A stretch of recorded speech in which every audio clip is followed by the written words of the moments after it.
This piece is titled Descent.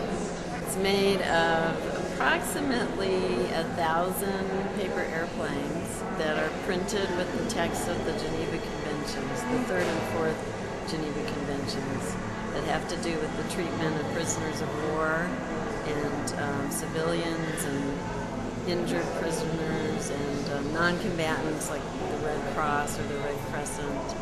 And it's the document that's always being referred to when, you know, the United States has been accused of being in violation of the Geneva Conventions.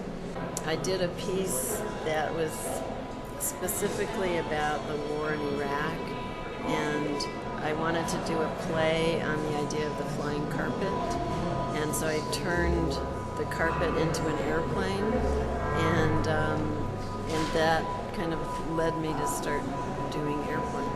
They seem like they're airplanes, but they're also birds, and they reference, when I started to think of the idea, they referenced like the Japanese tradition of the 1,000 cranes, which has also become attached to the memory of Hiroshima and become a gesture of peace and hope. And the Geneva Conventions, to me, are really kind of fascinating and curious document because they acknowledge that we are warlike. It's not like saying we shouldn't go to war.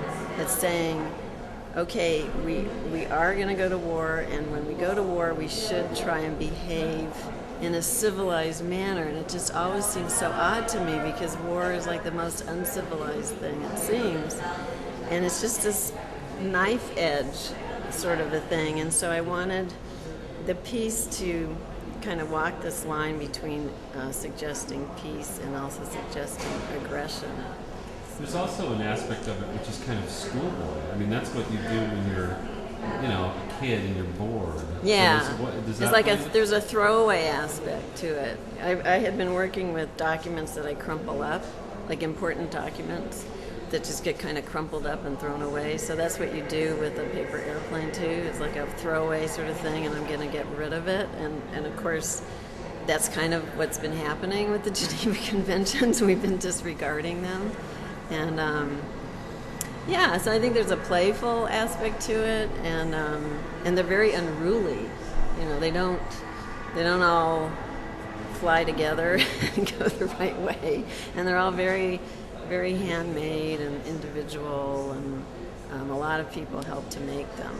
And I had always thought of it as sort of, you know, like a flock of birds, the shape of a flock of birds sort of landing, and I had done some other pieces with sort of a funnel cloud shape, and it's turned into that sort of a funnel cloud. And to me, it actually reminds me of a beast, like a dinosaur, like the dinosaur hanging in the middle of the museum, which I think makes sense, partly because it's all cobbled together by wires, and it's all just kind of fragile in a way. It's like this really threatening thing, but it's also very fragile. It could come down, you know, any minute.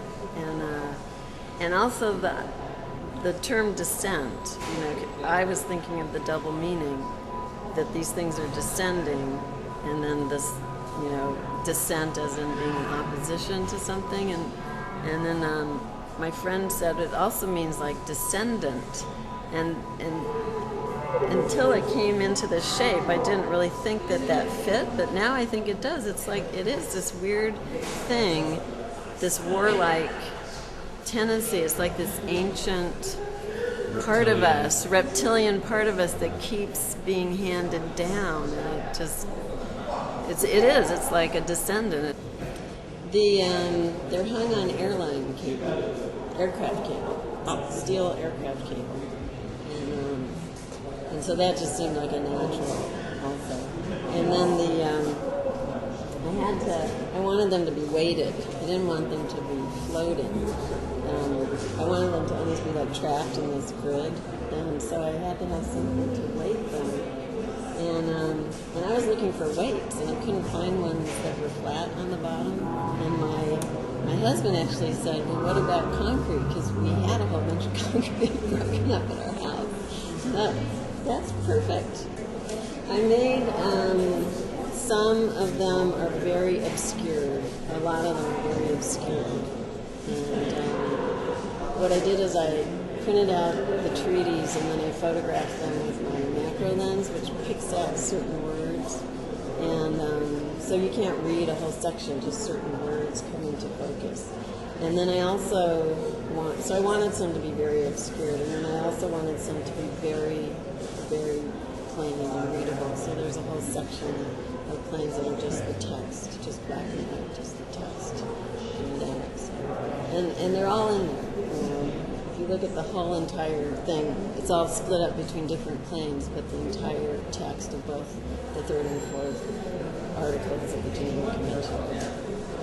What was the paper? What was the process? We used two different kinds of Japanese papers, one that's more translucent and fragile, and one that's a little more strong.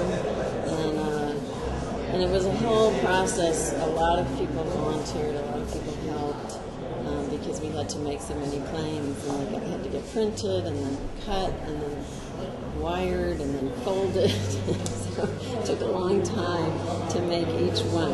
They're each very handcrafted. I started out with a much sparser, airy sort of an idea. There were only about 100 planes in it. And then as I worked on it, it got sort of bigger and denser and a little more threatening looking. So, yeah, it definitely... Kind of an animal. It's an animal of an art piece.